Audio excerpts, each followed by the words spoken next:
Hi hello welcome back to my YouTube channel. ಇವತ್ತಿನ video ಏನಂದರೆ sari prepleating box folding.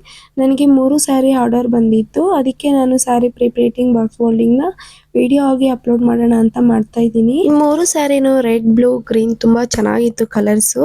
ನೋಡ್ಬೋದು ಯಾವ ಥರ ಇದೆ ಅಂತ ಕಲರ್ಸು. ಫಸ್ಟ್ ಇದು ಬಂದು ನಮಗೆ ಮೀಡಿಯಂ ಸೈಜ್ ಅವ್ರಿಗೆ ನನಗೆ 3 ಸ್ಯಾರಿನೂ ಒಂದೇ ಥರ ಐರನ್ ಮಾಡಿಕೊಡಿ ಅಂತ ಕೊಟ್ಟಿದ್ರು. ಮೀಡಿಯಂ ಸೈಜ್ ಆಗಿದ್ರೆ ನೋಡಿ ಈ ಥರ 4 ಇಂಚಷ್ಟು ನೀವು ಫಸ್ಟ್ ಪ್ಲೇಟ್ನ ತಗೊಳ್ಳಿ. ಒಳಗಡೆ ಬರೋ ಪ್ಲೇಟ್ ಎಲ್ಲ ಸ್ವಲ್ಪ ಚಿಕ್ಕದಾಗಿ ತಗೊಂಡು ನೀಟಾಗಿ ನಿಮ್ಮ ಬಾಡಿ ಮೆಜರ್ಮೆಂಟ್ ಯಾವ ಥರ ಇದ್ರೆ ಆ ಥರ ನಿಮಗೆ sari prepleating box folding change ಆಗುತ್ತೆ. ಪ್ಲೇಟ್ಸ್ನೆಲ್ಲ ನೀಟಾಗಿ ಇಟ್ಕೊಂಡು ಅಲ್ಲೊಂದು ಪಿನ್ನ ಸೆಕ್ಯೂರ್ ಮಾಡ್ಕೊಳ್ಳಿ. ಪಿನ್ ಸೆಕ್ಯೂರ್ ಮಾಡಿ ಅದನ್ನು ನೀಟಾಗಿ ಟೇಬಲ್ ಮೇಲೆ ಹಾಕಿ ಈ ಥರ ಒಂದು ಬಟ್ಟೆ ಕ್ಲಿಪ್ ಥರನೇ ಒಂದು ಕ್ಲಿಪ್ ಬರುತ್ತೆ. ಕ್ಲಿಪ್ನ ತಗೊಂಡು ನೀವು ಟೇಬಲ್ಗೆ ಮತ್ತು ಸ್ಯಾರಿಗೆ ಇಟ್ಕೊಂಡು ನೀಟಾಗಿ ನೀವು ಕ್ಲಿಪ್ನ ಹಾಕೊಂಡು ನೀವು ಪ್ಲೇಟ್ನ ಈ ಥರ ಇಟ್ಕೋಬೇಕಾಗತ್ತೆ. ನೀಟಾಗಿ ನೀವು ಪ್ಲೇಟ್ಸ್ನ ಇಟ್ಕೊಳ್ಳಿ. ಯಾವ ಥರ ಇಟ್ಕೊಳ್ಳೋದು ಅಂತ ಮತ್ತೆ ಕೇಳಬೇಡಿ, ಯಾಕಂದರೆ ನಾನು ಫಸ್ಟೇ ಒಂದ್ಸತಿ ವೀಡಿಯೋಸ್ನ ಅಪ್ಲೋಡ್ ಮಾಡಿದ್ದೀನಿ. ಯಾವ ಥರ ಸ್ಯಾರಿ ಪ್ರಿಪ್ಲೇಟಿಂಗ್ ಬಾಕ್ಸ್ ಫೋಲ್ಡಿಂಗ್ ಯಾವ ಥರ ಮಾಡೋದು, ಬಾಡಿ ಮೆಜರ್ಮೆಂಟ್ ಯಾವ ಥರ ತಗೊಳ್ಳೋದಂತನೂ ನಾನು ಹೇಳ್ಕೊಟ್ಟಿದ್ದೀನಿ. ನಿಮ್ಮ ಹೈಟ್ಗೆ ತಕ್ಕ ಹಾಗೆ ನೀವು ಈ ಥರ ಪ್ಲೇಟ್ಸ್ನ ಇಟ್ಕೋಬೋದು. ಮತ್ತು ನಿಮ್ಮ ಹೈಟು ಯಾವ ಥರ ಇದೆಯೋ ನೋಡಿಕೊಂಡು ಫಸ್ಟೇ ನೀವು ಪಿನ್ಸ್ನ 3 ಪಿನ್ಸ್ನ ಹಾಕ್ಕೊಬಿಡಿ. ಆವಾಗ ತುಂಬ ಈಸಿಯಾಗಿ ನೀವು ಸ್ಯಾರಿ ಡ್ರೈಪಿಂಗ್ನ ಮಾಡ್ಬೋದು. ವಿಡಿಯೋ ನಾನು ಅಪ್ಲೋಡ್ ಮಾಡಿದ್ದೀನಿ, ಯಾವ ಥರ ಪಿನ್ಸ್ ಎಲ್ಲ ಹಾಕ್ಕೊಳ್ಳೋದಂತನೂ ವಿಡಿಯೋ ಅಪ್ಲೋಡ್ ಮಾಡಿದ್ದೀನಿ. ಒಂದ್ಸತಿ ಆ ವಿಡಿಯೋ ನೋಡಿಕೊಂಡು ಆಮೇಲೆ ಈ ವಿಡಿಯೋ ನೋಡಿ, ಅವಾಗ ತುಂಬ ಚೆನ್ನಾಗಿ ನಿಮಗೆ ಅರ್ಥ ಆಗುತ್ತೆ ಅನಿಸುತ್ತೆ. ನಾನು ಫಸ್ಟು ಆ ಥರ ಪ್ಲೇಟೆಲ್ಲ ಇಟ್ಕೊಂಡು ಆಮೇಲೆ ಇನ್ನೊಂದು ಕಡೆ ತಿರುಗಿಸ್ಕೊಂಡು ಪ್ಲೇಟ್ನ ನೀಟಾಗಿ ಅರೇಂಜ್ ಮಾಡಿ ಇಟ್ಕೋತಾ ಇದ್ದೀನಿ. ಪ್ಲೇಟು ಅಷ್ಟೇ ತುಂಬ 11 ಪ್ಲೇಟ್ಸು ಆ ಥರ ಬೇಕಂದರೆ 12 ಪ್ಲೇಟ್ಸು ಆ ಥರ ಬೇಕಂದರೆ ಸ್ವಲ್ಪ ಒಳಗಡೆ ಬರೋ ಪ್ಲೇಟ್ಸ್ ಎಲ್ಲ ಚಿಕ್ಕದಾಗಿ ಇಟ್ಕೊಳ್ಳಿ. ಇಲ್ಲ ನಮಗೆ ನಾರ್ಮಲಾಗಿ 6 ಆ್ಯಂಡ್ 9, 7 ಪ್ಲೇಟ್ಸ್ ಬೇಕಂದರೆ ಸ್ವಲ್ಪ ದೊಡ್ಡದಾಗಿ ನೋಡಿಕೊಂಡು ಇಟ್ಕೊಳ್ಳಿ. ನಿಮ್ಮ ಬಾಡಿ ಮೆಜರ್ಮೆಂಟ್ನ ನೋಡಿಕೊಂಡು ನೀವು ನೀಟಾಗಿ ಪ್ಲೇಟ್ಸ್ನು ಇಟ್ಕೋಬೋದು. ತುಂಬ ಚಿಕ್ಕದಾಗಿ ಇಟ್ಕೊಂಡ್ರೇನು ತುಂಬಾ ಚೆನ್ನಾಗಿ ಬರುತ್ತೆ. ಫಸ್ಟು ಈ ಥರ ಎಲ್ಲ ಪಿನ್ಸ್ ಎಲ್ಲ ಹಾಕ್ಕೊಂಡ್ಮೇಲೆ ಒಂದು ಸತಿ ಐರನ್ನ ಮಾಡ್ಕೊಬಿಡಿ. ಆಮೇಲೆ ಬಂದು ನೀವು ನೆಕ್ಸ್ಟ್ ಪ್ಲೇಟ್ನೆಲ್ಲ ಇಟ್ಕೊಂಡು ಪಿನ್ಸ್ನ ಹಾಕ್ಕೊಂಡು ನೀವು ಐರನ್ನ ಮಾಡ್ಕೋಬೋದು. ಆವಾಗ ತುಂಬ ಈಸಿಯಾಗೂ ಬರುತ್ತೆ, ಬೇಗನೂ ನಮಗೆ ಐರನ್ನ ಮುಗಿಯುತ್ತೆ. ಐರನ್ ಮಾಡುವಾಗೂ ಅಷ್ಟೇ ತುಂಬ ನೀಟಾಗಿ ನೋಡಿಕೊಂಡು ಐರನ್ನ ಮಾಡಿ, ಯಾಕಂದರೆ ಐರನ್ ಬಾಕ್ಸು ತುಂಬ ಹೀಟ್ ಇದ್ದರೆ ಸ್ಯಾರಿ ಒಂಥರ ಸುಟ್ಟೋಗೋ ಚಾನ್ಸಸ್ ಇರುತ್ತೆ. ಮತ್ತು ಪ್ಲೇಟು ಐರನ್ ಮಾಡುವಾಗೂ ಅಷ್ಟೇ ನೋಡಿ ಈ ಥರ ಬಂದ್ಬಿಡುತ್ತೆ. ಅದನ್ನೆಲ್ಲ ನೋಡಿಕೊಂಡು ಒಳಗಡೆ ಎಲ್ಲ ನೀಟಾಗಿ ಇದೆಯಾ ಇಲ್ವಾ ನೋಡಿಕೊಂಡು ಐರನ್ನ ಮಾಡ್ಕೊಳ್ಳಿ. ಸೇಮ್ ಐರನ್ ಮಾಡಿದ್ಮೇಲೆ ಪ್ಲೇಟ್ಸ್ ನೋಡ್ಬೋದು ಯಾವ ಥರ ಬಂದಿದೆ ಅಂತ. ಒಂದೇ ಥರನೇ ಬಂದಿತ್ತು ನನಗೆ ಪ್ಲೇಟ್ಸ್ ಎಲ್ಲ. ಯಾರಿಗಾದರೂ ನಿಮಗೆ ಸ್ಯಾರಿ ಪ್ರಿಪ್ಲೇಟಿಂಗ್ ಬಾಕ್ಸ್ ಫೋಲ್ಡಿಂಗ್ ಬೇಕಿದ್ದರೆ ನನಗೆ ಕಾಂಟ್ಯಾಕ್ಟ್ ಮಾಡಿ. ನಾನು ಡಿಸ್ಕ್ರಿಪ್ಷನ್ ಬಾಕ್ಸಲ್ಲಿ ನನ್ನ ನಂಬರ್ ಕೊಟ್ಟಿರ್ತೀನಿ. ಇವಾಗ ಪ್ಲೇಟ್ನೆಲ್ಲ ನೀಟಾಗಿ ಒಂದೊಂದಾಗಿ ಅರೇಂಜ್ ಮಾಡಿಕೊಂಡು ಈ ಥರ ಇಟ್ಕೊಂಡು ನೀವು ನಿಮಗೆ ಎಷ್ಟು ಲೆಂತ್ ಬೇಕೋ ಆ ಲೆಂತ್ಗೆ ನೀವು ಪಿನ್ಸ್ ಮಾಡಿಕೊಂಡು ನೀವು ಐರನ್ನ ಮಾಡ್ಕೋಬೋದು. ನಿಮ್ಗೆ ಯಾರಿಗಾದರೂ sari prepleating box folding classes online ಬೇಕಿದ್ರೆ ನನಗೆ DM ಮಾಡಿ. ಆನ್ಲೈನ್ ಫೀಸ್ ಓನ್ಲಿ 500 ಅಷ್ಟೇ ತೊಗೋತಾ ಇದ್ದೀವಿ ನಾವು. ನಿಮ್ಮ ಬಾಡಿಗೆ ಮೆಜರ್ಮೆಂಟ್ನ ಯಾವ ಥರ ತೊಗೊಳ್ಳೋದು ಅಂತ ಎಲ್ಲನೂ ನಾವು ಐರನಿಂಗ್ ಯಾವ ಥರ ಮಾಡೋದಂತನೂ ಎಲ್ಲನೂ ಹೇಳ್ಕೊಡ್ತಾ ಇದ್ದೀವಿ. ಇವಾಗ ಪ್ಲೇಟ್ನೆಲ್ಲ ನೀಟಾಗಿ ಅರೇಂಜ್ ಮಾಡಿಕೊಂಡು ನಾನು ಅಲ್ಲೊಂದು ಪಿನ್ ಹಾಕ್ಕೊಂಡು ಐರನ್ ಮಾಡ್ಕೋತಾ ಇದ್ದೀನಿ. ಪಿನ್ಸು ಅಷ್ಟೇ ನೋಡಿಕೊಂಡು ಹಾಕ್ಕೊಳ್ಳಿ. ಒಂದು ಸತಿ ಕೈಯಲ್ಲಿ ಈ ಥರ ಮಾಡಿಕೊಂಡು ಒಳಗಡೆ ಪ್ಲೇಟ್ಸ್ ಎಲ್ಲ ಕರೆಕ್ಟಾಗಿ ಇದೆಯಾ ಇಲ್ವಾ 1-2 ಸತಿ ಚೆಕ್ ಮಾಡಿ ನೀವು ಪಿನ್ನ ಹಾಕ್ಕೊಳ್ಳಿ. ನಾನಿವಾಗ ಪ್ಲೇಟ್ನೆಲ್ಲ ನೀಟಾಗಿ ಒಂದೊಂದ್ರ ಮೇಲೆ ಒಂದೊಂದು ನೀಟಾಗಿ ಇದೆಯಾ ಅಂತ ನೋಡಿಕೊಂಡು ಅರೇಂಜ್ ಮಾಡಿ ಅಲ್ಲೊಂದು ಪಿನ್ನ ಹಾಕ್ಕೋತಾ ಇದ್ದೀನಿ. ನೋಡ್ಬೋದು ನೀವು. ಪಿನ್ ಬಂದು ಲಿಪ್ರಾ ಅಂತ, ಇದು ತುಂಬಾ ಚೆನ್ನಾಗಿದೆ. ಮತ್ತು ಸ್ಯಾರಿ ಈ ಥರ ಏನಾದರೂ ಇದ್ದಾಗ ಸ್ವಲ್ಪ ಮಂದ ಇರುತ್ತೆ, ಆವಾಗ ಬಂದು ಈ ಪಿನ್ನು ತುಂಬಾ ಬೇಗನೆ ನಮಗೆ ಒಳಗಡೆ ಹೋಗುತ್ತೆ ಪಿನ್ನು. ಅದಕ್ಕೆ ಲಿಪ್ರಾ ಅನ್ನೋ ಬ್ರ್ಯಾಂಡು ತುಂಬಾ ಚೆನ್ನಾಗಿದೆ. ಅದರಲ್ಲೂ ಸೈಜು ಎಲ್ಲ ನೋಡಿಕೊಂಡು ತಗೊಳ್ಳಿ ನೀವು. ನನಗೆ ಒಬ್ಬರು DM ಮಾಡಿ ಹೇಳಿದರು, ನೀವು ಯೂಸ್ ಮಾಡ್ತಾರ ಐರನ್ ಬಾಕ್ಸ್ ಯಾವುದು ಅಂತ. ನಾನು ಯೂಸ್ ಮಾಡ್ತಾರ ಐರನ್ ಬಾಕ್ಸ್ ಬಂದು ಫಿಲಿಪ್ಸ್ ಅವ್ರದ್ದು. ಈ ಐರನ್ ಬಾಕ್ಸ್ ತೊಗೊಂಡು ನಾನು ತುಂಬಾ ವರ್ಷನೇ ಆಗೋಯಿತು. ನಾನು ಫಸ್ಟಿಂದನೂ ಸ್ಯಾರಿ ಪ್ರಿಪ್ಲೇಟಿಂಗ್ ಬಾಕ್ಸ್ ಫೋಲ್ಡಿಂಗ್ ಕಲ್ತಾಗಿಂದನೂ ನಾನು ಇದೇ ಐರನ್ ಬಾಕ್ಸ್ನ ಯೂಸ್ ಮಾಡ್ತಾ ಇರೋದು. ಈ ಒಂದು ಐರನ್ ಬಾಕ್ಸ್ನ ನಾನು ತೊಗೊಂಡಿದ್ದು ಫ್ಲಿಪ್ಕಾರ್ಟಲ್ಲಿ. ಆವಾಗ 1699 ರುಪೀಸ್ ಏನೋ ನನಗೆ ಆಯಿತು. ತುಂಬ ಚೆನ್ನಾಗಿದೆ ಇದು. ನಮಗೆ ಏನಾದರೂ ಬಿಗಿನರ್ ಫ್ರೆಂಡ್ಲಿ ಐರನ್ ಬಾಕ್ಸ್ ಅಂದರೆ ಇದು ತುಂಬ ಚೆನ್ನಾಗಿದೆ.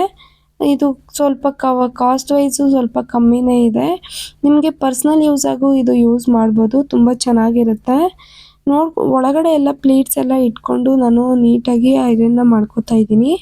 ಐರನ್ ಮಾಡಿ ಆಮೇಲೆ ನಾನು ಅಲ್ಲಿ ಪಿನ್ನ ಹಾಕೋತಾ ಇದ್ದೀನಿ. ಹೊರಗಡೆ ಎಲ್ಲ ಪ್ಲೇಟ್ ಹಂಗೆ ಇರುತ್ತೆ, ಅದನ್ನ ಒಂದ್ಸತಿ ಚೆಕ್ ಮಾಡ್ಕೊಳ್ಳಿ ನೀಟಾಗಿ. ಚೆಕ್ ಮಾಡಿ ನಮಗಾದ್ರೆ ನಾವು ಅಡ್ಜಸ್ಟ್ ಮಾಡ್ಕೋಬಹುದು. ಬ್ರೈಡಲ್ಗೆಲ್ಲ ನೀವು ಏನಾದರೂ ನಿಮಗೆ ಸ್ಯಾರಿ ಆರ್ಡರ್ ಬಂದಾಗ ಒಳಗಡೆ ಎಲ್ಲ ಕರೆಕ್ಟಾಗಿ ಇದೆಯಾ ಇಲ್ವಾ ನೋಡಿಕೊಂಡು ನೀವು ಐರನ್ ಮಾಡಿ ಪಿನ್ನ ಹಾಕೋಬೋದು. ನೀಟಾಗಿ ಒಂದ್ಸತಿ ಸ್ವಲ್ಪ ಟೈಟಾಗಿ ಇಟ್ಕೊಂಡು ಪ್ರೆಸ್ ಮಾಡಿ ನೀವು ಐರನ್ ಮಾಡಿ. ಆವಾಗ ತುಂಬ ಚೆನ್ನಾಗಿ ಪ್ರೆಸ್ ಮಾಡೋದ್ರಿಂದ ನಮಗೆ ಐರನಿಂಗ್ ತುಂಬ ನೀಟಾಗಿ ಕೂರುತ್ತೆ. ಐರನ್ ಎಲ್ಲ ಮಾಡಿದ್ಮೇಲೆ ನಾನು ಪಿನ್ನ ಹಾಕೋತಾ ಇದ್ದೀನಿ, ನೋಡ್ಬೋದು. ಈ ಥರ ಮಾಡೋದ್ರಿಂದ ತುಂಬ ಚೆನ್ನಾಗಿ ಬರುತ್ತೆ, ಬೇಗನೆ ಪ್ಲೇಟ್ ಆ ಕಡೆ ಈ ಕಡೆ ಹೋಗಲ್ಲ, ಮತ್ತು ನೀಟಾಗೂ ಇರುತ್ತೆ ಅಂತ ನನಗೊಂಥರ ಈ ಥರ ಫೀಲ್ ಆಯಿತು. ಅದಕ್ಕೆ ಈ ಥರ ಇಟ್ಕೊಂಡು ನಾನು ಪಿನ್ಸ್ನ ಹಾಕೋತಾ ಇದ್ದೀನಿ. ಪಿನ್ಸ್ ಹಾಕುವಾಗೂ ಅಷ್ಟೇ ನೋಡ್ಕೊಳ್ಳಿ, ಮೇಲಿಂದ ಸ್ವಲ್ಪ ಕೆಳಗಡೆ ಈ ಥರ ಪಿನ್ ಹಾಕ್ಕೊಳ್ಳಿ. ಕೆಳಗಡೆಯಿಂದ ಮೇಲ್ಗಡೆ ಪಿನ್ ಹಾಕಕ್ಕೆ ಹೋಗ್ಬೇಡಿ, ಒಂಥರ ನೀಟಾಗಿ ಇದು ಸ್ಯಾರಿ ಬಂದು ಉಬ್ಕೊಂಡಿರೋ ಥರ ಕಾಣ್ಬಿಡುತ್ತೆ. ನಮ್ಮ ಹೈಟು ನೋಡಿಕೊಂಡು ನಾವು ಪಿನ್ಸ್ನ ಹಾಕ್ಕೋಬೇಕಂತ ಹೇಳಿದ್ದೆ. ಅದಕ್ಕೆ ನೋಡಿ, ನಿಮ್ಗೆ ಯಾರಿಗಾದ್ರೂ ಅರ್ಥ ಆಗುತ್ತಾ ಇಲ್ವಾ ಅಂತ ಇನ್ನೊಂದು ಕಡೆ ನಾನು ತಿರುಗಿಸಿ ನಾನು ವಿಡಿಯೋ ಮಾಡಿ ಹಾಕ್ತಾಯಿದ್ದೀನಿ. ನೋಡಿ, ಈ ಥರ ಇಟ್ಕೊಳ್ಳಿ. ಈ ಥರ ಇಟ್ಕೊಂಡು ಒಳಗಡೆ ಎಲ್ಲ ಕರೆಕ್ಟಾಗಿ ಸ್ಯಾರಿ ಪ್ಲೀಟ್ ಬಂದು ನೀಟಾಗಿ ಬರ್ತಾ ಇದೆಯಾ ಇಲ್ವಾ ಅಂತ ನೋಡಿಕೊಂಡು ಈ ಥರ ಎಲ್ಲ ನೀಟಾಗಿ ಇಟ್ಕೊಂಡು ನೀವು ಅಲ್ಲಿ ಪಿನ್ನ ಹಾಕ್ಕೋಬೋದು. ಪಿನ್ ಹಾಕಿ ನೀವು ಐರನ್ ಮಾಡೋದಷ್ಟೇ. ಪಿನ್ ಹಾಕ್ದಂಗೂ ಆ ಥರ ಕೈಯಲ್ಲಿ ನೀಟಾಗಿ ಇಟ್ಕೊಂಡು ನೀವು ಐರನ್ನ ಮಾಡ್ಬೋದು, ಯಾವುದೇ ಥರ ಪ್ರಾಬ್ಲಮ್ ಆಗಲ್ಲ. ಇವಾಗ ಫ್ರಂಟ್ ಪ್ಲೇಟ್ ಬಂದು ನಾವು ಯಾವ ಥರ ಅರೇಂಜ್ ಮಾಡೋದಂತ ನೋಡಿ. ಸೆರಗು ಪ್ಲೇಟು ನಾವು ಯಾವ ಥರ ಇಟ್ಕೊಂಡ್ವೋ ಅದೇ ಥರನೇ ಇಟ್ಕೊಂಡು ಒಂದೊಂದಾಗಿ ಈ ಥರ ನೀಟಾಗಿ ಹರಡ್ಕೊಳ್ಳಿ. ಫ್ರಂಟ್ ಪ್ಲೇಟ್ಸು ಅಷ್ಟೇ, ನಮ್ಮ ಒಂದು ಬಾಡಿ ಸೈಜ್ ಯಾವ ಥರ ಇದ್ದರೆ ಆ ಥರ ನಮಗೆ ವೇರಿಯೇಷನ್ ಆಗುತ್ತೆ. ನೋಡಿಕೊಂಡು ನಾವು ನೀಟಾಗಿ ನಾವು ಅರೇಂಜ್ ಮಾಡ್ಕೋಬೋದು. ಇವಾಗ ನಮಗೆ ಬಾಡಿ ಮೆಜರ್ಮೆಂಟ್ ಪ್ರಕಾರನೇ ನಮಗೆ ಚೆಸ್ಟ್ ಪ್ಲೇಟ್ಸ್ ಆಗಲಿ, ಫ್ರಂಟ್ ಆಗಲಿ, ಬ್ಯಾಕ್ ಆಗಲಿ, ನಮಗೆ ಸೆಂಟರ್ ಪ್ಲೇಟ್ಸ್ ಆಗಲಿ, ನಾವು ಬಾಡಿ ಮೆಜರ್ಮೆಂಟ್ ಪ್ರಕಾರನೇ ಸ್ಯಾರಿ ಡ್ರೇಪಿಂಗ್ನ ಮಾಡ್ಕೋಬೇಕು. ಆವಾಗ ಕ್ಲೀನಾಗಿ ನಮಗೆ ಸ್ಯಾರಿ ಕೂತ್ಕೊಳ್ಳುತ್ತೆ. ಇಲ್ಲಾಂದರೆ ನಮಗೆ ಇಷ್ಟ ಬಂದಿರೋ ಥರ ನಾವು ಮಾಡಿಕೊಂಡ್ರೆ ಯಾವುದೇ ಥರ ನಮಗೆ ಅದು ಮೆಜರ್ಮೆಂಟ್ ಕರೆಕ್ಟಾಗಿ ಬರಲ್ಲ. ನಾವೊಂಥರ ಇದು ಮಾಡಿದ್ರೆ ಸ್ಯಾರಿನೇ ಒಂಥರ ಆಗಿಬಿಡುತ್ತೆ. ಅದಕ್ಕೆ ನೋಡಿಕೊಂಡು ಬಾಡಿ ಮೆಜರ್ಮೆಂಟು ನಿಮಗೆ ಯಾವ ಥರ ಇದ್ದರೆ ಅದ್ರ ಮೇಲೆ ನೀವು ಸ್ಯಾರಿ ಪ್ಲೇಟಿಂಗ್ನ ಬಾಕ್ಸ್ ಫೋಲ್ಡಿಂಗ್ನ ಮಾಡ್ಬೋದು. ಒಳಗಡೆ ಸ್ಯಾರಿ ಪ್ಲೇಟಿಂಗ್ ಮಾಡುವಾಗ ಫ್ರಂಟು ಚೆಸ್ಟ್ ಪ್ಲೇಟ್ಸು ಅಷ್ಟೇ, ನಿಮಗೆ ನೀಟಾಗಿ ಒಳಗಡೆ ಎಲ್ಲ ಕೈ ಹಾಕಿ ನೀವು ಒಂದೊಂದಾಗಿ ನೀಟಾಗಿ ಅರೇಂಜ್ ಮಾಡಿ ನೀವು ಐರನ್ನ ಮಾಡ್ಕೋಬೇಕಾಗುತ್ತೆ. ಐರನ್ ಬಾಕ್ಸ್ ಇದೇ ತೊಗೋಬೇಕು ಅದೇ ತೊಗೋಬೇಕು ಅಂತ ಏನಿಲ್ಲ, ನಿಮ್ಮ ಹತ್ರ ಯಾವುದೇ ಥರ ನಾರ್ಮಲ್ ಬಾಕ್ಸ್ ಇದ್ರೇನು ಪರವಾಗಿಲ್ಲ.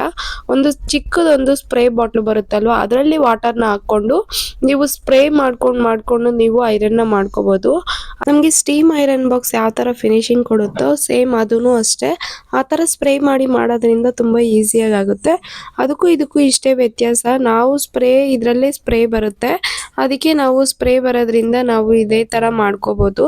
ಅದರಲ್ಲಿ ಸ್ಪ್ರೇ ಬಾಟ್ಲು ತೊಗೊಂಡು ಅದಕ್ಕೆ ವಾಟರ್ ಹಾಕಿ ಸ್ಪ್ರೇ ಮಾಡಿಕೊಂಡು ನೀವು ಈ ಥರನೂ ಮಾಡ್ಕೋಬೋದು. ಇವಾಗ ನಾವು ಸೆಂಟರ್ ಪ್ಲೇಟ್ ಯಾವ ಥರ ಮಾಡೋದಂತ ನೋಡೋಣ. ಫಸ್ಟ್ ನಾವು ಸೊಂಟದ ಸುತ್ತಳತೆ ತೊಗೊಂಡು ಅಲ್ಲೂ ಒಂದು ಪಿನ್ ಹಾಕ್ಕೊಂಡು, ಮತ್ತು ನಮಗೆ ಇದು ಚೆಸ್ಟ್ ಪ್ಲೇಟ್ ಬರುತ್ತಲ್ವ ಅದು ಒಂದು ಸುತ್ತಕೊಂಡು ಅಲ್ಲಿ ಒಂದು ಪಿನ್ ಹಾಕ್ಕೊಂಡು ಬರುವ ಫುಲ್ ಫ್ಯಾಬ್ರಿಕ್ನ ನಾವು ಐರನ್ನ ಮಾಡ್ಕೋಬೇಕಾಗುತ್ತೆ. ಪ್ಲೇಟ್ಸ್ನೆಲ್ಲ ನೀಟಾಗಿ ಚಿಕ್ಕದಾಗೆ ಇಟ್ಕೊಳ್ಳಿ, ಆವಾಗ ತುಂಬಾ ಪ್ಲೇಟ್ ಬರುತ್ತೆ. ತುಂಬ ದೊಡ್ಡದಾಗಿ ಇಟ್ಬಿಟ್ರೆ ನಮ್ಗೆ ಏನಾಗುತ್ತೆ ಗೊತ್ತಾ, ಪ್ಲೇಟು ಒಂದು 4-5 ಪ್ಲೇಟ್ಸ್ ಬರುತ್ತೆ ಅಷ್ಟೇ. ಅದನ್ನು ನೋಡಿಕೊಂಡು ಚಿಕ್ಕದಾಗೆ ಇಟ್ಕೊಂಡು ನೀವು ಐರನ್ನ ಮಾಡ್ಕೋಬೋದು, ಯಾವುದೇ ಥರ ಪ್ರಾಬ್ಲಮ್ ಆಗಲ್ಲ. ಚಿಕ್ಕದಾಗೆ ಪ್ಲೇಟ್ನ ಇಟ್ಕೊಂಡು ಅರೇಂಜ್ ಮಾಡ್ಕೊಳ್ಳಿ. 3 ಹತ್ರ ಇದೂ ಅಷ್ಟೇ, 3 ಹತ್ರ ನೀಟಾಗಿ ಒಂದ್ರ ಮೇಲೆ ಒಂದು ಸ್ಯಾರಿನ ನೀಟಾಗಿ ಪ್ಲೇಟ್ಸ್ನೆಲ್ಲ ಇಟ್ಕೊಂಡು ಆಮೇಲೆ ನೀವು ಈ ಥರ ನೀವು ಐರನ್ನ ಮಾಡ್ಕೋಬೋದು. ನೋಡಿ, ಈ ಥರ ಮಾಡೋದ್ರಿಂದ ನಿಮಗೆ ಸೊಂಟದ ಹತ್ರ ನಿಮಗೆ ಯಾವುದೇ ಥರ ಮುಂದ್ಗಡೆ ಎತ್ಕೊಳ್ಳೋ ಥರ ಏನಿರಲ್ಲ, ತುಂಬ ಫ್ಲಾಟಾಗಿರುತ್ತೆ, ತುಂಬ ನೀಟ್ ಫಿನಿಶ್ ಆಗಿ ಇರುತ್ತೆ. ಅದು ಪ್ಲೇಟ್ಸ್ ತುಂಬ ಚೆನ್ನಾಗಿ ಒಂದ್ರ ಮೇಲೊಂದು ನೀಟಾಗಿ ಕಾಣುತ್ತೆ. ಅದಕ್ಕೋಸ್ಕರ ಈ ಥರ ಮಾಡ್ಕೋಬೋದು. ಬಾಕ್ಸ್ ಫೋಲ್ಡಿಂಗು ಅಷ್ಟೇ, ಫಸ್ಟ್ ನಾವು ಸ್ಯಾರಿ ಎಲ್ಲ ಐರನ್ ಮಾಡಿ ಆಮೇಲೆ ಅದನ್ನು ಉಲ್ಟಾ ಸೈಡ್ ಹಾಕ್ಕೋಬೇಕು. ಉಲ್ಟಾ ಸೈಡ್ ಹಾಕಿ ನಮ್ಮ ಪಲ್ಲು ಪ್ಲೇಟ್ನ ನಮಗೆ ಆಪೋಸಿಟ್ ಸೈಡಲ್ಲಿ ನಾವು ನೀಟಾಗಿ ಹಾಕ್ಕೊಬಿಡ್ಬೇಕಾಗತ್ತೆ. ಆಮೇಲೆ ಎಕ್ಸ್ಟ್ರಾ ಫ್ಯಾಬ್ರಿಕ್ ಏನಿರುತ್ತೋ ಅದನ್ನು ನೀಟಾಗಿ 3 ಫೋಲ್ಡ್ ಮಾಡಿ ನಮಗೆ ಯಾವ ಸೈಜ್ ಬೇಕೋ ಬಾಕ್ಸ್ ಫೋಲ್ಡಿಂಗು ಆ ಸೈಜ್ಗೆ ನೀಟಾಗಿ ನೀಟಾಗಿ ಮಡ್ಚ್ಕೊಂಡು ಫ್ರಂಟ್ ಸೈಡ್ ಏನು ಐರನ್ ಮಾಡಿದ್ವೋ ಅದನ್ನ ನಮ್ಮ ಬಾಕ್ಸ್ ಫೋಲ್ಡಿಂಗ್ಗೆ ಯಾವ ಸೈಜ್ ಬೇಕೋ ನೋಡಿಕೊಂಡು ಅದನ್ನ ಸ್ವಲ್ಪ ಮುಂದಕ್ಕೆ ಎಳ್ದಿ ಅಲ್ಲಿ ಒಂದು ಕ್ಲಿಪ್ ಹಾಕಿ ಇಟ್ಕೊಬಿಡಿ. ಇವಾಗ ಈ ಕಡೆಯಿಂದ 2 ಫೋಲ್ಡ್ ಮಾಡ್ಕೊಳ್ಳಿ, ಆ ಕಡೆಯಿಂದ 1 ಫೋಲ್ಡ್ ಮಾಡಿ ನಾವು ಹಾಕಿರೋ ಒಂದು ಮುಂದೆ ಹಾಕೊಳ್ಳೋ ಪ್ಲೀಟ್ನ ಬಂದು ಆ ಥರ ಇಟ್ಕೊಂಡು ನೀವು ಈ ಥರ ಬಾಕ್ಸ್ ಫೋಲ್ಡ್ನ ಮಾಡ್ಕೋಬಹುದು. ತುಂಬ ಅಂದರೆ ತುಂಬ ಈಸಿಯಾಗಿ ನಾನು ತೋರಿಸ್ಕೊಟ್ಟಿದ್ದೀನಿ. ಇದು 2ನೇ ಸಾರಿ, ಬ್ಲೂ ಕಲರ್ ಸಾರಿ. ಇದು ತುಂಬ ಚೆನ್ನಾಗಿತ್ತು. ಇದನ್ನು ಅಷ್ಟೇ ನಾನು ಪ್ಲೇಟಿಂಗ್ ಬಾಕ್ಸ್ ಫೋಲ್ಡಿಂಗ್ ಮಾಡೋಣ ಅಂತ ಬೇಗನೆ ನಾನು ಮಾಡ್ಕೋತಾ ಇದ್ದೀನಿ. ಫಸ್ಟ್ ಸಾರಿ ಬಂದು ಡೀಟೇಲ್ ಆಗಿ ನಾನು ಎಲ್ಲಾನು ಎಕ್ಸ್ಪ್ಲೈನ್ ಮಾಡಿ ನಾನು ಮಾಡ್ತಾ ಇದ್ದೀನಿ. ಸೆಕೆಂಡ್ ಸಾರಿ ಬಂದು ನಾನು ಬೇಗ ಮಾಡೋಣ ಅಂತ ತುಂಬಾನೇ ಟೈಮ್ ಇರಲಿಲ್ಲ, ಯಾಕಂದ್ರೆ ಅವರು ಮಾರ್ನಿಂಗ್ ಕೊಟ್ಟಿದ್ರು, ಈವ್ನಿಂಗ್ ನಂಗೆ ಬೇಕಾಗಿತ್ತು ಅಂತ ಹೇಳಿದ್ರು. ಅದಕ್ಕೆ ಬೇಗನೆ ನಾನು ಐರನ್ನ ಮಾಡ್ಕೋತಾ ಇದ್ದೀನಿ. ಫಸ್ಟ್ ಬಂದು ನಾನು ಪಲ್ಲು ಪ್ಲೇಟ್ಸ್ನೆಲ್ಲ ನೀಟಾಗಿ ನಮ್ಮ ಪಿನ್ಸ್ನ ಮಾಡಿ ಐರನ್ನ ಮಾಡಿಕೊಂಡು ಫ್ರಂಟ್ ಸೈಡ್ ಬರುವ ಪ್ಲೇಟ್ಸ್ನೆಲ್ಲ ನೀಟಾಗಿ ಅರೇಂಜ್ ಮಾಡಿ ಅವ್ರ ಬಾಡಿ ತಗ್ಗಾಗೆ ಇದು ಸ್ವಲ್ಪ ಪ್ಲೇಟ್ಸ್ ಜಾಸ್ತಿನೇ ಬೇಕಂತ ಕೇಳಿದ್ರು ಅವರು. ಅದನ್ನೆಲ್ಲ ನೀಟಾಗಿ ನಾನು ಅರೇಂಜ್ ಮಾಡಿ ಇದು ಬಂದು ನಿಮಗೆ 11 ಪ್ಲೇಟ್ಸ್ ಏನೋ ಬಂದಿತ್ತು. 11 ಪ್ಲೇಟ್ಸ್ ಆಗಿ ನೀಟಾಗಿ ಅರೇಂಜ್ ಮಾಡಿ ನಾನು ಐರನ್ನ ಮಾಡ್ಕೋತಾ ಇದ್ದೀನಿ. ಫಸ್ಟ್ ಸಾರಿ ಬಂದು ನಿಮಗೆ 9 ಪ್ಲೇಟ್ಸ್ ಬಂದಿತ್ತು. ಇದು 11-12 ಪ್ಲೇಟ್ಸ್ ಬಂದಿತ್ತು. ಫ್ರಂಟ್ ಪ್ಲೇಟ್ಸ್ ಎಲ್ಲ ನೀಟಾಗಿ ಐರನ್ ಮಾಡಿ ಮುಗಿಸಿದ್ದೆ. ನೆಕ್ಸ್ಟ್ ಬಂದು ನಾನು ಸೆಂಟರ್ ಪ್ಲೇಟ್ನ ನೀಟಾಗಿ ಇಟ್ಕೊಂಡು ಅವ್ರ ಬಾಡಿ ತಗ್ಗಾಗಿ ನಾನು ಮೆಜರ್ಮೆಂಟ್ನ ತಗೊಂಡಿದ್ದೆ. ಅದಕ್ಕೆ ನೀಟಾಗಿ ನಾವು ಎಲ್ಲ ಅರೇಂಜ್ ಮಾಡಿ ನೀಟಾಗಿ ಅಲ್ಲೊಂದು ಪಿನ್ನ ಹಾಕೊಂಡು ಐರನ್ನ ಮಾಡ್ಕೋತಾ ಇದ್ದೀನಿ. ಪಿನ್ನೆಲ್ಲ ಹಾಕೊಂಡ್ಮೇಲೆ ನೀಟಾಗಿ ಟೇಬಲ್ ಮೇಲೆ ಹಾಕೊಂಡು ಒಂದೊಂದ್ರ ಇದು ಯಾವ ಥರ ಇಟ್ಕೊಳ್ಳೋದಂತ ತೋರಿಸ್ಕೊಡೋಣ ಅಂತ ತೋರಿಸ್ಕೊಡ್ತಾ ಇದ್ದೀನಿ. ನೋಡ್ಬೋದು ಈ ಥರ ಒಂದ್ರ ಮೇಲೆ ಒಂದೆಲ್ಲ ನೀಟಾಗಿ ಅರೇಂಜ್ ಮಾಡಿ ಒಳಗಡೆಯಿಂದ ಪಿನ್ ಹಾಕೋಬೋದು, ಇಲ್ಲ ನೀವು ಮೇಲ್ಗಡೆಯಿಂದನೂ ಪಿನ್ ಹಾಕೋಬೋದು. ಹಾಕ್ಕೊಂಡು ಸೆಂಟರಲ್ಲಿ ಸೇಮ್ ಅದೇ ಥರ ಒಂದ್ರ ಮೇಲೊಂದು ನೀಟಾಗಿ ಇಟ್ಕೊಂಡು ನೀವು ಅಲ್ಲಿ ಪಿನ್ನ ಹಾಕೋಬೇಕಾಗುತ್ತೆ. ನೀಟಾಗಿ ಸ್ಯಾರಿ ಐರನಿಂಗ್ ಮಾಡುವಾಗ ಅಷ್ಟೇ ನೋಡ್ಕೊಳ್ಳಿ ಕರೆಕ್ಟಾಗಿ ಇದೆಯಾ ಇಲ್ವಾ, ಪ್ಲೇಟ್ಸ್ ಎಲ್ಲ ನೋಡಿಕೊಂಡು ನೀವು ಪಿನ್ಸ್ನ ಹಾಕ್ಕೊಂಡು ಆಮೇಲೆ ನೀವು ಐರನ್ ಮಾಡ್ಕೊಳ್ಳಿ. ಯಾಕಂದರೆ ಒಳಗಡೆ ಪ್ಲೇಟ್ಸ್ ಎಲ್ಲ ಒಂದೊಂದು ಸತಿ ಹಾಗೆ ಇದ್ಬಿಟ್ಟಿರುತ್ತೆ, ನೋಡಿಕೊಂಡು ನೀವು ಐರನ್ನ ಮಾಡ್ಕೋಬೋದು. ಇವಾಗ ಒಂದ್ರ ಮೇಲೆ ಒಂದು ನೀಟಾಗಿ ಕೆಳಗಡೆನೂ ಅಷ್ಟೇ 3 ಹತ್ರ ಪಿನ್ ಮಾಡಬೇಕು ಅಂತ ಹೇಳಿದ್ನಲ್ಲ, ಅದನ್ನೆಲ್ಲ ನೀಟಾಗಿ ಅರೇಂಜ್ ಮಾಡ್ಕೊಂಡು ಈ ಥರ ನೀಟಾಗಿ ಐರನ್ನ ಮಾಡ್ಕೋಬೇಕಾಗುತ್ತೆ. ನೋಡ್ಬೋದು ಯಾವ ಥರ ಬಂದಿದೆ ಅಂತ. ಸ್ಯಾರಿ ಐರನಿಂಗ್ ಬಾಕ್ಸ್ ಫೋಲ್ಡಿಂಗ್ ಅಂತೂ ತುಂಬ ಅಂದರೆ ತುಂಬಾ ಚೆನ್ನಾಗಿ ಬಂದಿತ್ತು. ಕಸ್ಟಮರ್ ಅಂತೂ ತುಂಬಾ ಇಷ್ಟಪಟ್ಟರು. ನಿಮಗೂ ಯಾರಿಗಾದ್ರೂ ಬೇಕಿದ್ರೆ ನನಗೆ DM ಮಾಡಿ, ಖಂಡಿತ ನಾನು ಮಾಡಿಕೊಡ್ತೀನಿ ಸ್ಯಾರಿ ಪ್ಲೇಟಿಂಗ್ ಬಾಕ್ಸ್ ಫೋಲ್ಡಿಂಗ್ನ. ಇವಾಗ ಸ್ಯಾರಿ ಎಲ್ಲ ಐರನಿಂಗ್ ಎಲ್ಲ ಮಾಡಿ ಆಯಿತು. ಇವಾಗ ಬಾಕ್ಸ್ ಫೋಲ್ಡಿಂಗೋಸ್ಕರ ಇದೆ ಸೇಮ್ ಫಸ್ಟ್ ನಾನು ಯಾವ ಥರ ಫಸ್ಟ್ ಸ್ಯಾರಿಗೆ ಯಾವ ಥರ ಬಾಕ್ಸ್ ಫೋಲ್ಡ್ ಮಾಡಿದ್ನೋ ಅದೇ ಥರ ಇದೆಲ್ಲ ಮಾಡಿಕೊಂಡು ನೀಟಾಗಿ ಬಾಕ್ಸ್ ಫೋಲ್ಡಿಂಗ್ ಮಾಡಿ ಎಲ್ಲ ಮುಗಿಸಿದ್ದೀನಿ. ಇವಾಗ ಬಂದು 3rd ಸ್ಯಾರಿನೂ ನಾನು ನೀಟಾಗಿ ಮಾಡೋಣ ಅಂತ ಮಾಡ್ತಾಯಿದ್ದೀನಿ. ಇದು ಬಂದು ರೆಡ್ ಕಲರ್ ಸ್ಯಾರಿ. ತುಂಬ ಅಂದರೆ ತುಂಬ ಚೆನ್ನಾಗಿತ್ತು. ಕಲರ್ ಅಂತೂ ತುಂಬ ಚೆನ್ನಾಗಿ ಕಾಣ್ತಿತ್ತು.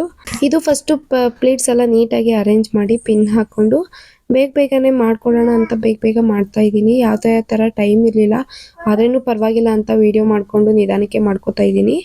ಇವಾಗ ಅಲ್ಲೆಲ್ಲ ಪಿನ್ ಎಲ್ಲ ಹಾಕ್ಕೊಂಡು ನಮ್ಮ ಬಾಡಿ ಮೆಜರ್ಮೆಂಟ್ ಪ್ರಕಾರ ನೋಡಿಕೊಂಡು ಪಿನ್ ಹಾಕ್ಕೊಳ್ಳಿ. ಪಿನ್ ಹಾಕ್ಕೊಂಡು ಅಲ್ಲಿ ಪಿನ್ ಹಾಕ್ಕೊಂಡು ಐರನ್ ಮಾಡಿಕೊಂಡು ಪಿನ್ಸ್ನ ಹಾಕ್ಕೊಂಡು ಐರನ್ ಮಾಡ್ಕೊಳ್ಳಿ, ಆವಾಗ ತುಂಬ ಚೆನ್ನಾಗಿ ಬರುತ್ತೆ. ಇವಾಗ ಫ್ರಂಟ್ ಸೈಡ್ ಬರುವ ಎಲ್ಲ ಪ್ಲೇಟ್ಸ್ನು ನೀಟಾಗಿ ಅರೇಂಜ್ ಮಾಡಿಕೊಂಡು ಅದನ್ನು ಒಂದು ಐರನ್ ಮಾಡ್ಕೊಳ್ಳಿ. ಆಮೇಲೆ ಬಂದು ಸೆಂಟರ್ ಪ್ಲೇಟ್ನು ಇಟ್ಕೊಂಡು ಐರನ್ ಮಾಡಿಕೊಂಡು ಬಾಕ್ಸ್ ಫೋಲ್ಡಿಂಗ್ ಮಾಡಿದ್ರೆ ಮುಗೀತು. ಈ ಒಂದು ಸ್ಯಾರಿ ಡ್ರೈಪಿಂಗ್ ಪ್ಲೇಟಿಂಗ್ ಬಾಕ್ಸ್ ಫೋಲ್ಡಿಂಗ್ ಯಾವ ಥರ ಇತ್ತು ಅಂತ ನನಗೆ ಕಮೆಂಟ್ ಬಾಕ್ಸಲ್ಲಿ ಹೇಳಿ. ಇನ್ನೂ ಯಾರಾದರೂ ನನ್ನ ಚಾನಲ್ನ ಸಬ್ಸ್ಕ್ರೈಬ್ ಮಾಡಿಲ್ಲ ಅಂದರೆ ಪ್ಲೀಸ್ ಸಬ್ಸ್ಕ್ರೈಬ್ ಮಾಡ್ಕೊಳ್ಳಿ. ಫ್ಯಾಮಿಲಿ ಆ್ಯಂಡ್ ಫ್ರೆಂಡ್ಸ್ಗೆ ಶೇರ್ ಮಾಡೋದಂತೂ ಮರಿಬೇಡಿ. ತುಂಬಾ ಸಪೋರ್ಟ್ ಮಾಡ್ತಾಯಿರ, ಇದೇ ಥರ ಸಪೋರ್ಟ್ ಮಾಡ್ತಾಯಿರಿ. ಯಾರಿಗಾದರೂ ಸ್ಯಾರಿ ಪ್ಲೇಟಿಂಗ್ ಬಾಕ್ಸ್ ಫೋಲ್ಡಿಂಗ್ ಮತ್ತು ಮೇಕಪ್ ಮೆಹಂದಿ ಯಾವುದೇ ಥರ ಬುಕ್ಕಿಂಗ್ ಬೇಕಿದ್ರೇನು ಮಾಡ್ಕೋಬೋದು. ನೀವಿರೋ ಜಾಗಕ್ಕೆ ಬಂದು ನಾವು ಸ್ಯಾರಿ ಪ್ಲೇಟಿಂಗ್ನು ಬಾಕ್ಸ್ ಫೋಲ್ಡಿಂಗ್ನು ಮಾಡಿಕೊಡ್ತೀವಿ. ಮತ್ತು ಆನ್ಲೈನ್ ಕ್ಲಾಸಸ್ನು ನಾವು ಹೇಳ್ಕೊಡ್ತೀವಿ. ಯಾರಿಗಾದರೂ ಬೇಕಿದ್ರೆ ನನಗೆ ಕಾಂಟ್ಯಾಕ್ಟ್ ಮಾಡಿ, ನಾನು ಆನ್ಲೈನ್ ಕ್ಲಾಸಸ್ನು ಹೇಳ್ಕೊಡ್ತಾ ಇದ್ದೀನಿ. Online mehndi class next batch ನಮ್ಮದು ಸ್ಟಾರ್ಟ್ ಆಗ್ತಾ ಇದೆ. ಯಾರಿಗಾದರೂ ಆನ್ಲೈನ್ ಮೆಹಂದಿ ಕ್ಲಾಸ್ ಬೇಕಿದ್ರೇನು ನನಗೆ DM ಮಾಡಿ. ನಿಮ್ಮೆಲ್ಲರಿಗೂ ಈ ವಿಡಿಯೋ ಇಷ್ಟ ಆಗಿದೆ ಅಂದ್ಕೊಂಡು ನಾನು ವಿಡಿಯೋನ ಮಾಡಿ ಹಾಕಿದ್ದೀನಿ. ಈ ಒಂದು ವಿಡಿಯೋ ಇಷ್ಟೊತ್ತವರೆಗೂ ನೋಡಿದ್ದಕ್ಕೆ ತುಂಬಾ ಥ್ಯಾಂಕ್ ಯು. ನೆಕ್ಸ್ಟ್ ವಿಡಿಯೋದಲ್ಲಿ ಸಿಗೋಣ.